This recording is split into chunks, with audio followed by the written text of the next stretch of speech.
ಎಲ್ಲರಿಗೂ ನಮಸ್ಕಾರ ಸ್ನೇಹಿತರೆ, ಹೊಸ ವಿಡಿಯೋಗೆ ನಿಮ್ಮೆಲ್ಲರಿಗೂ ಸ್ವಾಗತ. ನಮ್ಮ ಗೌರ್ಮೆಂಟ್ ಅವರು ಈಗಾಗಲೇ ಸುಮಾರು 4000ದಷ್ಟು ಸಿವಿಲ್ ಪೊಲೀಸ್ ಕಾನ್ಸ್ಟೇಬಲ್ಗಳ ಹುದ್ದೆಗಳ ನೇಮಕಾತಿಯನ್ನು ನಡೆಸ್ತಾ ಇದ್ದಾರೆ. ಅದರ ಸಲುವಾಗಿ ಈಗಾಗಲೇ ನೋಟಿಫಿಕೇಷನ್ ಕೂಡ ರಿಲೀಸ್ ಮಾಡಿದ್ದಾರೆ. ಆದರೆ ತುಂಬ ಜನ ಈಗಾಗಲೇ ಸಾಕಷ್ಟು ತಪ್ಪುಗಳನ್ನು ಮಾಡ್ತಾ ಇದ್ದಾರೆ. ಅಂದರೆ ಕೆಲವೊಬ್ಬರಿಗೆ ಏಜ್ ಲಿಮಿಟ್ ಎಷ್ಟಿರುತ್ತೆ ಅನ್ನೋದು ಸರಿಯಾಗಿ ಗೊತ್ತಿಲ್ಲ, ಮತ್ತು ಫಿಸಿಕಲ್ ಎಕ್ಸಾಮ್ ಹೇಗಿರುತ್ತೆ ಅನ್ನೋದು ಗೊತ್ತಿಲ್ಲ, ಅಥವಾ ಯಾರು ಅಪ್ಲೈ ಮಾಡಬೇಕು ಅನ್ನೋದು ಕೆಲವೊಬ್ಬರಿಗೆ ಗೊತ್ತಿರೋದಿಲ್ಲ. ಸೊ ಹಾಗಾಗಿ ಇವತ್ತಿನ ಈ ಒಂದು ವಿಡಿಯೋದಲ್ಲಿ ನಾನು ಅಫಿಷಿಯಲ್ ನೋಟಿಫಿಕೇಷನ್ ಮುಖಾಂತರ ನಿಮಗೆ ಯಾರ್ಯಾರು ಅಪ್ಲೈ ಮಾಡ್ಬೋದು ಅನ್ನೋದ್ರ ಬಗ್ಗೆ ತುಂಬ ಡೀಟೇಲಾಗಿ ಮಾಹಿತಿನ ನೀಡ್ತಾ ಹೋಗ್ತೀನಿ. ಸೊ ವಿಡಿಯೋ ತುಂಬಾ ಇನ್ಫಾರ್ಮೇಟಿವ್ ಆಗಿರುತ್ತೆ.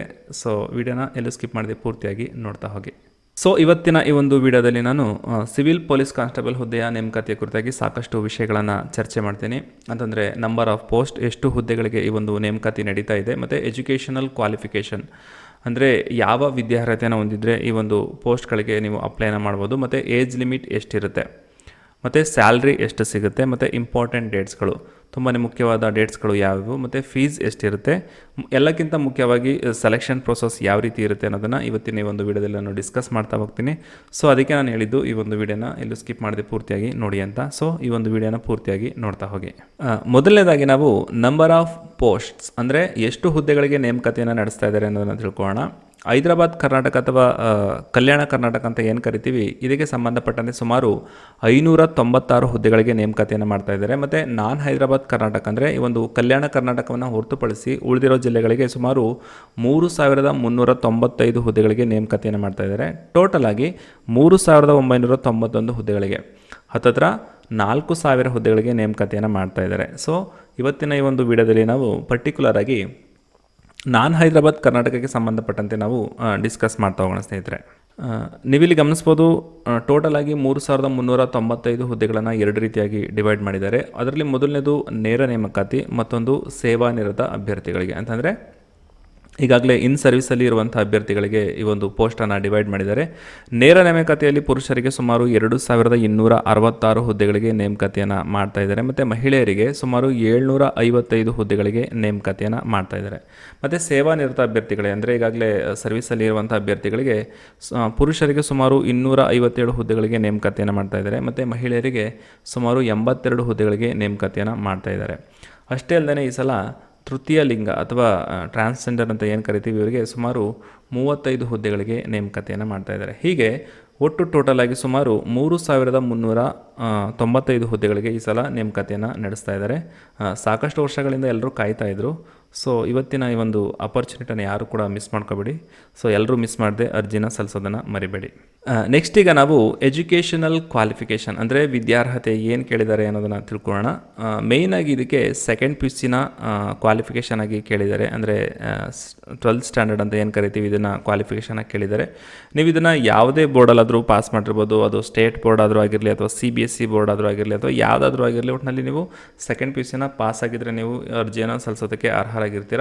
ನೀವೇನಾದರೂ ಡಿಪ್ಲೊಮಾ ಮಾಡಿದರೆ 3 ವರ್ಷಗಳ ಡಿಪ್ಲೊಮಾ ಆಗಿರಬೇಕು. ಅದು ನೀವೇನಾದರೂ ಡಿಪ್ಲೊಮಾ ಮಾಡಿದರೆ 3 ವರ್ಷಗಳ ಡಿಪ್ಲೊಮಾ ಆಗಿರಬೇಕು. ಇದರ ಜೊತೆಗೆ ಮತ್ತೊಂದು ಕಂಡೀಷನ್ ಕೂಡ ಇದೆ. ಅದೇನಂತಂದರೆ ನೀವೇನಾದರೂ 2015 ಹಿಂದಿನ ಬ್ಯಾಚ್ನವರಾಗಿದ್ದರೆ ನೀವು ಕನ್ನಡ ಕಂಪಲ್ಸರಿ ಎಕ್ಸಾಮಲ್ಲಿ KE ಅಥವಾ KPSC ನಡೆಸುವಂಥ ಕನ್ನಡ ಕಂಪಲ್ಸರಿ ಎಕ್ಸಾಮಲ್ಲಿ ನೀವು ಪಾಸ್ ಆಗಿರಬೇಕಾಗಿರುತ್ತೆ.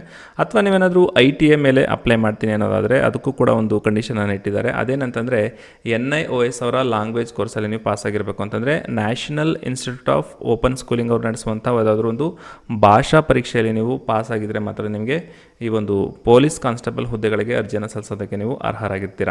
ನೆಕ್ಸ್ಟ್ ಈಗ ನಾವು ಏಜ್ ಲಿಮಿಟ್ ಅಂದರೆ ವಯೋಮಿತಿ ಎಷ್ಟನ್ನು ಕೇಳಿದ್ದಾರೆ ಅನ್ನೋದನ್ನು ನೋಡೋಣ. ನೀವು ಇಲ್ಲಿ ಗಮನಿಸ್ಬೋದು, ಮಿನಿಮಮ್ 18 ವರ್ಷ ನಿಮಗೆ ಆಗಿದರೆ ನೀವು ಅರ್ಜಿನ ಸಲ್ಲಿಸೋದಕ್ಕೆ ಅರ್ಹರಾಗಿರ್ತೀರ. ಮತ್ತು ಮ್ಯಾಕ್ಸಿಮಮ್ ಅಂದರೆ ಗರಿಷ್ಠ ಎಷ್ಟು ವಯಸ್ಸಿನವರೆಗೂ ನೀವು ಅರ್ಜಿನ ಹಾಕ್ಬೋದು ಅಂತಂದರೆ ಬೇರೆ ಬೇರೆ ಕ್ಯಾಟಗರಿಯವರಿಗೆ ಬೇರೆ ಬೇರೆ ಏಜ್ಗಳಿರುತ್ತೆ. ನೀವು ಇಲ್ಲಿ ಗಮನಿಸ್ಬೋದು, ಜನರಲ್ ಕ್ಯಾಟಗರಿಯವರಿಗೆ 33 ವರ್ಷದವರೆಗೂ ಅವರು ಹಾಕ್ಬೋದು. SC ST OBC ಅವರಾಗಿದ್ದರೆ ಅವರು 35 ವರ್ಷದವರೆಗೂ ಹಾಕ್ಬೋದು. ಮತ್ತು ಟ್ರೈಬ್ಸ್ ಅಂದರೆ ಅರಣ್ಯ ಪ್ರದೇಶದಲ್ಲಿ ವಾಸ ಮಾಡುವಂಥ ಬುಡಕಟ್ಟು ಜನಾಂಗದ ಅಭ್ಯರ್ಥಿಗಳು ಸುಮಾರು 38 ವರ್ಷಗಳವರೆಗೂ ಅರ್ಜಿನ ಹಾಕ್ಬೋದಾಗಿರುತ್ತೆ. ಇನ್ ಸರ್ವಿಸ್ ಅಂದರೆ ಈಗಾಗಲೇ ಸರ್ವಿಸಲ್ಲಿ ಇರುವಂಥವರು ಜನರಲ್ ಕ್ಯಾಟಗರಿಯವರಾಗಿದ್ದರೆ 38 ವರ್ಷ, ಮತ್ತು SC ST OBC ಅವರಾಗಿದ್ದರೆ 40 ವರ್ಷಗಳವರೆಗೂ ಅರ್ಜಿನ ಹಾಕ್ಬೋದಾಗಿರುತ್ತೆ. ಸೊ ಬೇಸಿಕಲಿ ಸುಮಾರು 18 ವರ್ಷ ನಿಮಗೇನಾದರೂ ಆಗಿದ್ದರೆ ನೀವು ಅರ್ಜಿನ ಹಾಕ್ಬೋದು. ಮತ್ತು ಮ್ಯಾಕ್ಸಿಮಮ್ ಎಷ್ಟಪ್ಪ ಅಂತಂದರೆ ಇಲ್ಲಿ ನೀವು ನೋಡ್ಕೋಬೋದು, ನಿಮ್ಮ ಕ್ಯಾಟಗರಿಗೆ ಎಷ್ಟಿರುತ್ತೆ ಅದರ ಮೇಲೆ ಡಿಪೆಂಡ್ ಆಗಿರುತ್ತೆ. ಅದು ನೀವು ಎಷ್ಟು ಮ್ಯಾಕ್ಸಿಮಮ್ ಏಜ್ ಬೇಕು ಅಂತ. ಹಿಂದೆ ನಡೆಸಿದಂಥ ನೇಮಕಾತಿಗೆ ಕಂಪೇರ್ ಮಾಡಿದ್ರೆ ಈ ಸಲ ತುಂಬ ಅಂದರೆ ತುಂಬಾ ಜಾಸ್ತಿ ಏಜ್ ರಿಲ್ಯಾಕ್ಸೇಷನ್ಸನ್ನು ಕೊಟ್ಟಿದ್ದಾರೆ. ಅಂದರೆ ಪ್ರತಿಯೊಂದು ಕ್ಯಾಟಗರಿಗೂ ಕೂಡ ತುಂಬಾ ಏಜ್ ರಿಲ್ಯಾಕ್ಸೇಷನ್ಸನ್ನು ಕೊಟ್ಟಿದ್ದಾರೆ. ಯಾಕಂದರೆ ತುಂಬಾ ವರ್ಷ ಆಗಿತ್ತು ಈ ಒಂದು ನೋಟಿಫಿಕೇಷನ್ಗಳಾಗಿ. ಸೊ ಆ ಒಂದು ಉದ್ದೇಶದಿಂದ ಜಾಸ್ತಿ ಒಂದು ಏಜ್ ರಿಲ್ಯಾಕ್ಸೇಷನ್ಸನ್ನು ಕೊಟ್ಟಿದ್ದಾರೆ. ಸೊ ಈ ಒಂದು ಅಪರ್ಚುನಿಟಿನ ದಯವಿಟ್ಟು ಎಲ್ಲರೂ ಯೂಸ್ ಮಾಡ್ಕೊಳ್ಳಿ ಅಂತ ನಿಮ್ಮಲ್ಲಿ ನಾನು ಕೇಳ್ಕೊತೀನಿ. ನೆಕ್ಸ್ಟ್ ಈಗ ನಾವು ಸ್ಯಾಲ್ರಿ ಅಥವಾ ಸಂಬಳ ಎಷ್ಟು ಸಿಗುತ್ತೆ ಅನ್ನೋದನ್ನು ತಿಳ್ಕೊಬಿಡೋಣ. ಸ್ಕೇಲ್ ನೀವು ನೋಡ್ಬೋದು. ವೇತನ ಶ್ರೇಣಿ 37,500 ರೂಪಾಯಿಂದ 76,100 ರೂಪಾಯಿವರೆಗೂ ಇರುತ್ತೆ. ಮತ್ತು ಗ್ರಾಸ್ ಸ್ಯಾಲ್ರಿ ಫಸ್ಟ್ ಮಂತೆ ನಿಮಗೆ ಗ್ರಾಸ್ ಸ್ಯಾಲ್ರಿ ಹೆಚ್ಚು ಕಡಿಮೆ 50,000ದಷ್ಟು ಸಿಗುತ್ತೆ. ಇದಲ್ಲದೆ 13 ಮಂತ್ಸ್ ಸ್ಯಾಲ್ರಿ ಅಂತಂದರೆ ಕೆಲವು ಡಿಪಾರ್ಟ್ಮೆಂಟ್ಗಳಲ್ಲಿ ವರ್ಷದಲ್ಲಿ 12 ತಿಂಗಳಿದ್ದರೂ ಕೂಡ 1 ತಿಂಗಳು ಎಕ್ಸ್ಟ್ರಾ ಸ್ಯಾಲ್ರಿನ ಕೊಡ್ತಾರೆ. ಆ ಒಂದು ಡಿಪಾರ್ಟ್ಮೆಂಟಲ್ಲಿ ಇದು ಕೂಡ ಒಂದು. ಅಂದರೆ ನೀವೇನಾದರೂ PC ಆಗಿ ಸೆಲೆಕ್ಟ್ ಆದರೆ ನಿಮಗೆ 13 ತಿಂಗಳುಗಳ ಸ್ಯಾಲ್ರಿ ನಿಮಗೆ ಸಿಗುತ್ತೆ. ಸೊ ಈ ಒಂದು ಆಪರ್ಚುನಿಟಿಯನ್ನು ದಯವಿಟ್ಟು ಯೂಸ್ ಮಾಡ್ಕೊಳ್ಳಿ. ತುಂಬ ಒಳ್ಳೆ ಸ್ಯಾಲ್ರಿ ಇದೆ. ಸೊ ಎಲ್ಲರೂ ಅರ್ಜಿನ ಸಲ್ಲಿಸಿ ಚೆನ್ನಾಗಿ ಎಕ್ಸಾಮನ್ನು ಬರೀರಿ. ನೆಕ್ಸ್ಟ್ ಈಗ ನಾವು ಇಂಪಾರ್ಟೆಂಟ್ ಡೇಟ್ಸ್ಗಳ ಬಗ್ಗೆ ಅಂತಂದರೆ ಪ್ರಮುಖ ದಿನಾಂಕಗಳ ಬಗ್ಗೆ ನೋಡ್ತಾ ಹೋಗೋಣ. ಸ್ಟಾರ್ಟಿಂಗ್ ಡೇಟ್ ಅಂದರೆ ನೀವು ಅರ್ಜಿನ ಯಾವಾಗಿಂದ ಹಾಕ್ಬೋದು ಅಂತಂದರೆ 8/6/2026 ಅಂತಂದರೆ ಜೂನ್ 8ನೇ ತಾರೀಕಿಂದ ನೀವು ಅರ್ಜಿನ ಹಾಕ್ಬೋದಾಗಿರುತ್ತೆ. ಸದ್ಯಕ್ಕೆ ಬಂದಿರುವಂಥ ಮಾಹಿತಿಯ ಪ್ರಕಾರ 10ನೇ ತಾರೀಕಿಂದ ನೀವು ಅರ್ಜಿನ ಹಾಕೋದಕ್ಕೆ ಅವಕಾಶವನ್ನು ನೀಡಿದ್ದಾರೆ. ಮತ್ತು ಲಾಸ್ಟ್ ಡೇಟ್ ಅರ್ಜಿನ ಹಾಕೋದಕ್ಕೆ ಯಾವಾಗ ಲಾಸ್ಟ್ ಡೇಟ್ ಅಂತಂದರೆ 3/7/2026ಕ್ಕೆ ಜೂನ್ 3ನೇ ತಾರೀಕು ನೀವು ಅರ್ಜಿನ ಹಾಕೋದಕ್ಕೆ ಲಾಸ್ಟ್ ಡೇಟ್ ಆಗಿರುತ್ತೆ. ಮತ್ತು ಪೇಮೆಂಟ್ ಲಾಸ್ಟ್ ಡೇಟ್ ನೀವು ಪೇಮೆಂಟ್ ಮಾಡೋದಕ್ಕೆ ಜೂನ್ 4ನೇ ತಾರೀಕು ಲಾಸ್ಟ್ ಡೇಟ್ ಆಗಿರುತ್ತೆ. ಸೊ ಇಲ್ಲಿವರೆಗೂ ಕಾಯೋದು ಬೇಡ, ಆದಷ್ಟು ಬೇಗ ಅರ್ಜಿನ ನೀವು ಹಾಕಿದ್ರೆ ತುಂಬ ಒಳ್ಳೆಯದು. ಯಾಕಂದರೆ ಕಡೆಗಳಿಗೆ ಸರ್ವರ್ ತುಂಬಾ ಡೌನ್ ಆಯಿತು ಅಥವಾ ಮತ್ತೊಂದು ಸಮಸ್ಯೆ ಆಯಿತು ಅಂತ ನೀವು ಅರ್ಜಿ ಸಲ್ಲಿಸದೆ ವಂಚಿತರಾಗಬೇಡಿ. ಸೊ ಹಾಗಾಗಿ ಆದಷ್ಟು ಬೇಗನೆ ನೀವು ಅರ್ಜಿನ ಸಲ್ಲಿಸಿ. ನೆಕ್ಸ್ಟ್ ನೋಡೋಣ ನಾವು ರಿಟರ್ನ್ ಎಕ್ಸಾಮ್ ಡೇಟ್ ಅಂದರೆ ಲಿಖಿತ ಪರೀಕ್ಷೆನ ಯಾವಾಗ ನಡೆಸ್ತಾರೆ ಅಂತಂದರೆ 2/8/2026 ಇದನ್ನು ಈಗಾಗಲೇ ನೋಟಿಫಿಕೇಷನಲ್ಲಿ ಮೆನ್ಷನ್ ಮಾಡಿದ್ದಾರೆ. ಆಗಸ್ಟ್ 2ನೇ ತಾರೀಕಿನಂದು ಒಂದು ಲಿಖಿತ ಪರೀಕ್ಷೆಯನ್ನು ನಡೆಸ್ತಾರೆ. ನೆಕ್ಸ್ಟ್ ನಾವು ಫೀಸ್ ಅಂದರೆ ಅರ್ಜಿ ಶುಲ್ಕ ಎಷ್ಟಿರುತ್ತೆ ಅನ್ನೋದನ್ನು ತಿಳ್ಕೊಳ್ಳೋಣ. ನೀವಿಲ್ಲಿ ಗಮನಿಸ್ಬೋದು SC ST ಅವರಿಗೆ 500 ರೂಪಾಯಿಗಳ ಫೀಸನ್ನು ಇಟ್ಟಿದ್ದಾರೆ. ಮತ್ತು ರಿಮೈನಿಂಗ್ ಅಂದರೆ SC STಯನ್ನು ಹೊರತುಪಡಿಸಿ ಉಳಿದಿರುವಂಥವ್ರಿಗೆ 750 ರೂಪಾಯಿಗಳ ಫೀಸನ್ನು ಇಟ್ಟಿದ್ದಾರೆ. ಈ ಒಂದು ಅಮೌಂಟ್ ನಾನ್ ರಿಫಂಡಬಲ್ ಅಂತಂದರೆ ಒಂದು ಸಲ ನೀವು ಪೇ ಮಾಡಿದ್ರೆ ಮತ್ತೆ ಅದು ರಿಟರ್ನ್ ನಿಮಗೆ ಬರೋದಿಲ್ಲ. ಕಳೆದ ಒಂದು ನೇಮಕಾತಿಗಳಲ್ಲಿ ಇಷ್ಟೊಂದು ಅಮೌಂಟನ್ನು ಪೇ ಮಾಡೋ ಅವಶ್ಯಕತೆ ಇರಲಿಲ್ಲ. ಬಟ್ ಈ ಸಲ ಯಾಕೆ ಇಷ್ಟೊಂದು ಮಾಡಿದ್ದಾರೆ ಅಂತ ಯಾರಿಗೂ ಕೂಡ ಗೊತ್ತಿಲ್ಲ. ಸೊ ಏನೇ ಆಗಲಿ ಈ ಒಂದು ಅಮೌಂಟನ್ನು ನೀವು ಪೇ ಮಾಡಿದ್ರೆ ಮಾತ್ರ ನಿಮಗೆ ಒಂದು ಎಕ್ಸಾಮನ್ನು ಅಟೆಂಡ್ ಮಾಡೋದಕ್ಕೆ ಚಾನ್ಸ್ ಇರುತ್ತೆ. ಸೊ ಈ ಒಂದು ಅಮೌಂಟನ್ನು ನೀವು ಪೇ ಮಾಡಿ ಎಕ್ಸಾಮನ್ನು ಬರಿಬೋದಾಗಿರುತ್ತೆ. ನೆಕ್ಸ್ಟ್ ನಾವು ಸೆಲೆಕ್ಷನ್ ಪ್ರೋಸೆಸ್ ಅಂದರೆ ನೇಮಕಾತಿ ವಿಧಾನ ಯಾವ ರೀತಿ ಇರುತ್ತೆ ಅನ್ನೋದನ್ನು ತಿಳ್ಕೊಳ್ಳೋಣ. ನೀವಿಲ್ಲಿ ಗಮನಿಸ್ಬೋದು, ಯಾವಾಗ ನೀವು ಆನ್ಲೈನ್ ಅಪ್ಲಿಕೇಶನನ್ನು ಹಾಕಿ ಅಮೌಂಟನ್ನು ಪೇ ಮಾಡ್ತೀರೋ ಆವಾಗ ನಿಮಗೆ ರಿಟರ್ನ್ ಎಕ್ಸಾಮ್ ಅಥವಾ ಲಿಖಿತ ಪರೀಕ್ಷೆಯನ್ನು ಬರೆಯೋದಕ್ಕೆ ಒಂದು ಅವಕಾಶವನ್ನು ಕೊಡ್ತಾರೆ. ಈ ಒಂದು ಲಿಖಿತ ಪರೀಕ್ಷೆ ಆದಮೇಲೆ ಫಿಸಿಕಲ್ ಟೆಸ್ಟನ್ನು ನಡೆಸ್ತಾರೆ. ಫಿಸಿಕಲ್ ಟೆಸ್ಟ್ನ ಅಥವಾ ದೈಹಿಕ ಪರೀಕ್ಷೆನ ಎಷ್ಟು ಜನಕ್ಕೆ ನಡೆಸ್ತಾರೆ ಅಂತಂದರೆ 1:5 ಅಂತಂದರೆ ಒಂದು ಹುದ್ದೆಗೆ 5 ಅಭ್ಯರ್ಥಿಗಳಂತೆ ಒಂದು ಫಿಸಿಕಲ್ ಟೆಸ್ಟನ್ನು ನಡೆಸ್ತಾರೆ. ಇದಾದಮೇಲೆ ಯಾವುದು ಈ ಫಿಸಿಕಲ್ ಟೆಸ್ಟ್ ಆದಮೇಲೆ 1:2 ಶಾರ್ಟ್ ಲಿಸ್ಟನ್ನು ಬಿಡ್ತಾರೆ. ಅಂತಂದರೆ ಒಂದು ಹುದ್ದೆಗೆ 2 ಅಭ್ಯರ್ಥಿಗಳಂತೆ ಒಂದು ಶಾರ್ಟ್ ಲಿಸ್ಟನ್ನು ಬಿಡ್ತಾರೆ.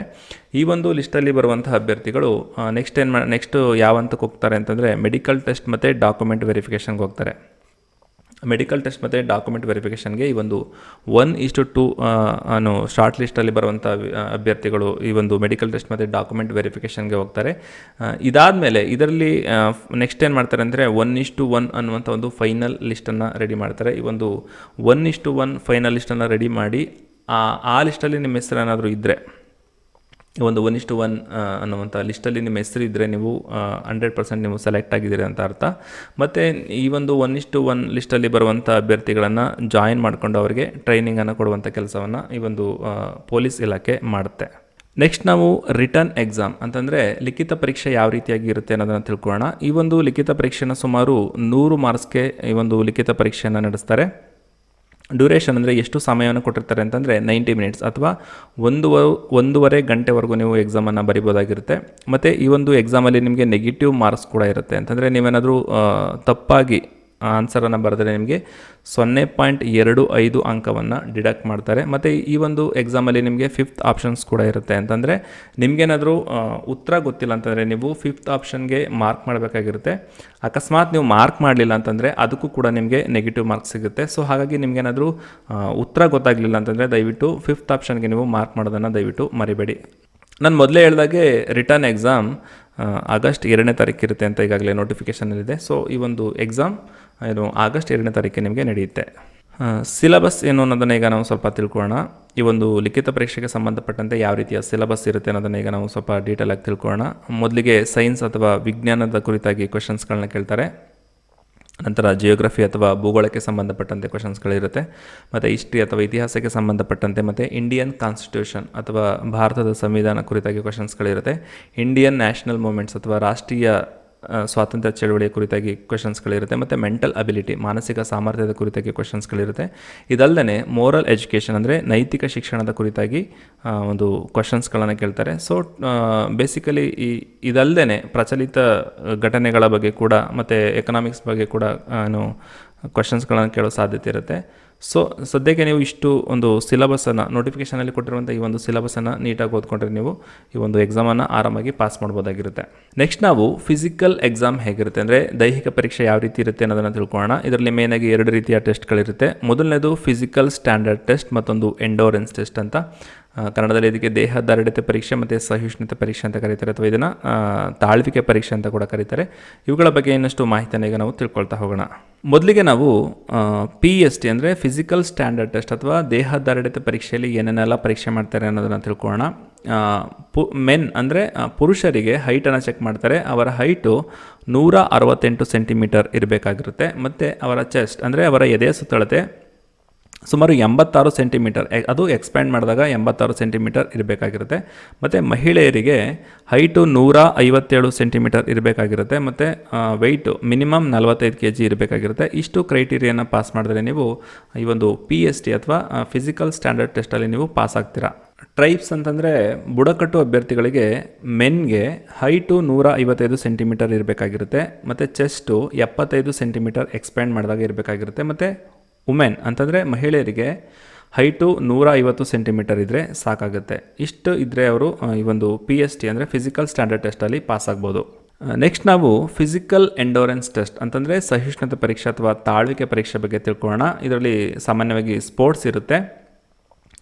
ಪುರುಷರಿಗೆ ಅಂತಂದರೆ ಮೆನ್ಗೆ 1600 ಮೀಟರ್ ರನ್ನಿಂಗ್ ಇರುತ್ತೆ. ಈ ಒಂದು 1600 ಮೀಟರ್ ರನ್ನಿಂಗನ್ನು 6 ನಿಮಿಷ 30 ಸೆಕೆಂಡ್ ಒಳಗಾಗಿ ಕಂಪ್ಲೀಟ್ ಮಾಡಬೇಕಾಗಿರುತ್ತೆ. ಮತ್ತು ಹೈ ಜಂಪ್, ಲಾಂಗ್ ಜಂಪ್ ಕೂಡ ಇರುತ್ತೆ. ಇವೆರಡರಲ್ಲಿ ಯಾವುದಾದ್ರೂ ಒಂದನ್ನು ಪಾಸ್ ಮಾಡಿದ್ರೆ ಸಾಕು. ಹೈ ಜಂಪ್ 1.2 ಮೀಟರ್ ಹೈಟ್ ಹಾರಬೇಕಾಗಿರುತ್ತೆ. ಮತ್ತು ಲಾಂಗ್ ಜಂಪ್ 3.80 ದೂರಕ್ಕೆ ಹಾರಬೇಕಾಗಿರುತ್ತೆ. ಮತ್ತು ಶಾರ್ಟ್ ಪುಟ್ ಕೂಡ ಇರುತ್ತೆ, ಅಂತಂದರೆ ಗುಂಡು ಎಸೆತ ಕೂಡ ಇರುತ್ತೆ. 7.26 kg ತೂಕದ ಗುಂಡನ್ನು ಸುಮಾರು 5.60 ಮೀಟರ್ ದೂರಕ್ಕೆ ಎಸೆಯಬೇಕಾಗಿರುತ್ತೆ. ಇಷ್ಟು ಕಂಪ್ಲೀಟ್ ಮಾಡಿದ್ರೆ ನೀವು PET ಟೆಸ್ಟಲ್ಲಿ ಪಾಸ್ ಆಗಿದ್ದೀರಾ ಅಂತ ಅರ್ಥ. ಇದೇ ಥರನೇ ಮಹಿಳೆಯರಿಗೂ ಕೂಡ ಸ್ಪೋರ್ಟ್ಸ್ ಇರುತ್ತೆ. ಅವ್ರಿಗೆ 400 ಮೀಟರ್ ರನ್ನಿಂಗ್ ಇರುತ್ತೆ. ಈ ಒಂದು 400 ಮೀಟರ್ ರನ್ನಿಂಗನ್ನು 2 ನಿಮಿಷದ ಒಳಗೆ ಕಂಪ್ಲೀಟ್ ಮಾಡಬೇಕಾಗಿರುತ್ತೆ. ಮತ್ತು ಹೈ ಜಂಪ್ ಮತ್ತು ಲಾಂಗ್ ಜಂಪ್ ಕೂಡ ಇರುತ್ತೆ. ಹೈ ಜಂಪನ್ನು 0.90 ಮೀಟರ್ ಹೈಟ್ ಹಾರಬೇಕಾಗಿರುತ್ತೆ. ಲಾಂಗ್ ಜಂಪನ್ನು 2.50 ಮೀಟರ್ ದೂರಕ್ಕೆ ಹಾರಬೇಕಾಗಿರುತ್ತೆ. ಮತ್ತು ಶಾರ್ಟ್ ಪುಟ್ ಕೂಡ ಇರುತ್ತೆ. 4 kg ಗುಂಡನ್ನು ಸುಮಾರು 3.75 ಮೀಟರ್ ದೂರಕ್ಕೆ ಎಸೆದರೆ ಈ ಒಂದು PET ಅಥವಾ ಸಹಿಷ್ಣುತೆ ಪರೀಕ್ಷೆ ಅಂತ ಏನು ಕರಿತೀವಿ ಇದರಲ್ಲಿ ಅವರು ಪಾಸ್ ಆಗ್ಬೋದಾಗಿರುತ್ತೆ. ಸೊ ಇವತ್ತಿನ ಈ ಒಂದು ವಿಡಿಯೋದಲ್ಲಿ ನಾನು ಸಿವಿಲ್ ಪೊಲೀಸ್ ಕಾನ್ಸ್ಟೇಬಲ್ ಹುದ್ದೆಯ ನೇಮಕಾತಿಯ ಕುರಿತಾಗಿ ಸಾಕಷ್ಟು ಮಾಹಿತಿಯನ್ನು ನೀಡಿದ್ದೀನಿ. ನಿಮಗೆ ಏನಾದರೂ ಈ ಒಂದು ನೇಮಕಾತಿಯ ಕುರಿತಾಗಿ ಏನಾದರೂ ಡೌಟ್ ಇದ್ದರೆ ದಯವಿಟ್ಟು ಕಮೆಂಟ್ ಮಾಡಿ ತಿಳಿಸಿ. ನಾನು ನೆಕ್ಸ್ಟ್ ವಿಡಿಯೋದಲ್ಲಿ ನಿಮ್ಮ ಕಮೆಂಟ್ಗೆ ಖಂಡಿತವಾಗಿ ಉತ್ತರಿಸುವಂಥ ಪ್ರಯತ್ನವನ್ನು ಮಾಡ್ತೀನಿ. ಸೊ ಈ ಒಂದು ವಿಡಿಯೋನ ಇಲ್ಲಿಗೆ ನಾನು ಎಂಡ್ ಮಾಡ್ತಾ ಇದ್ದೀನಿ. ಮುಂದಿನ ವಿಡಿಯೋದಲ್ಲಿ ಸಿಗೋಣ. ಅಲ್ಲಿವರೆಗೂ ಧನ್ಯವಾದಗಳು. ಕಮೆಂಟ್ ಮಾಡೋದನ್ನು ಮರಿಬೇಡಿ. ನಿಮ್ಮ ಡೌಟನ್ನು ನಾನು ನೆಕ್ಸ್ಟ್ ವಿಡಿಯೋದಲ್ಲಿ ಕ್ಲಿಯರ್ ಮಾಡಿಕೊಡ್ತೀನಿ. ಧನ್ಯವಾದಗಳು.